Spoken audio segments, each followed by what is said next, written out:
Oh, hey, the Australian Masters kicks off this week in Melbourne, but before they tee off, we've got another big week of the Premier League to preview, so we'll get on to that and see what's happening down the fairway.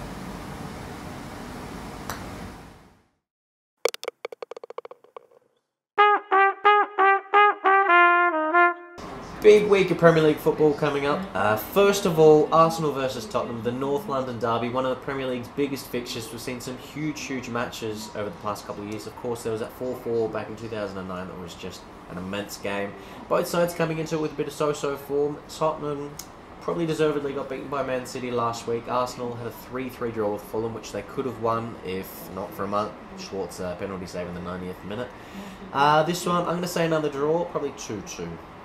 Then going into Saturday night, we've got Liverpool versus Wigan. Liverpool had a 1-1 draw with Chelsea down in Stamford Bridge last week, which is not a bad result. Wigan still a bit so-so. The Reds will probably get a 1-0 win there. Man City host Aston Villa. Man City, never far away from the top headlines in sport.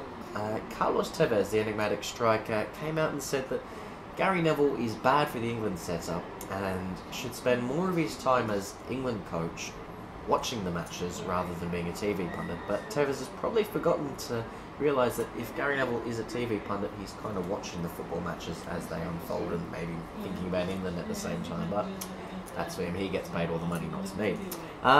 Villa, they started really well, got a 2-0 lead last week at home to Man United, but ultimately went down 3-0. City, on the other hand, did have that win over Spurs. They'll probably beat Villa, who will push them all the way 2-1. Then we have Newcastle hosting Swansea up in St James Park. Alan Pardew has challenged his mid-table place side to emulate the feats of last year where they came so close to a top 4 finish. They'll probably start pushing, and more and more it gets towards Christmas, the better and better they'll start going. I'm going to say they'll win 2-1.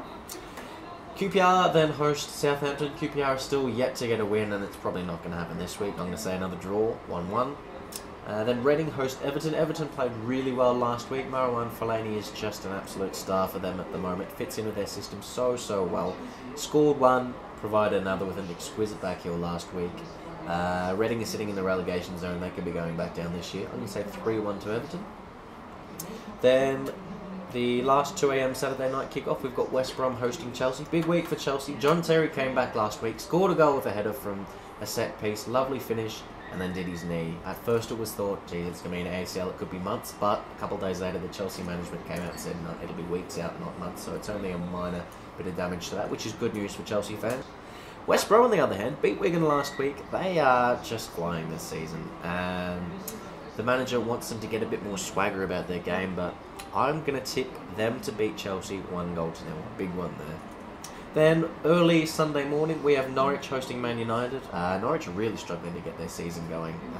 United, on the other hand, had a huge comeback at Aston Villa last week. Hernandez was just absolutely on fire. Came on in the second half and scored 2, maybe a third. Just a bit dubious, not sure who gets awarded that one. But they'll probably go to Norwich, win 3-0.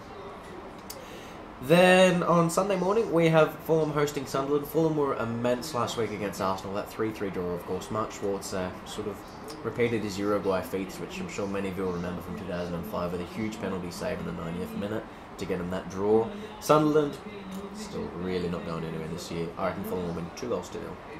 Then the last match of the week, Monday morning, sees West Ham hosting Stoke. West Ham are sitting 6th on the table this season, and if they can keep their momentum going, then it's just going to be huge for them. Stoke, on the other hand, always a tough team, but I'm going to say West Ham at Upton Park, they'll win 3-1. So that's us for another week. Thanks for watching, and don't forget to tune in next week. Ta.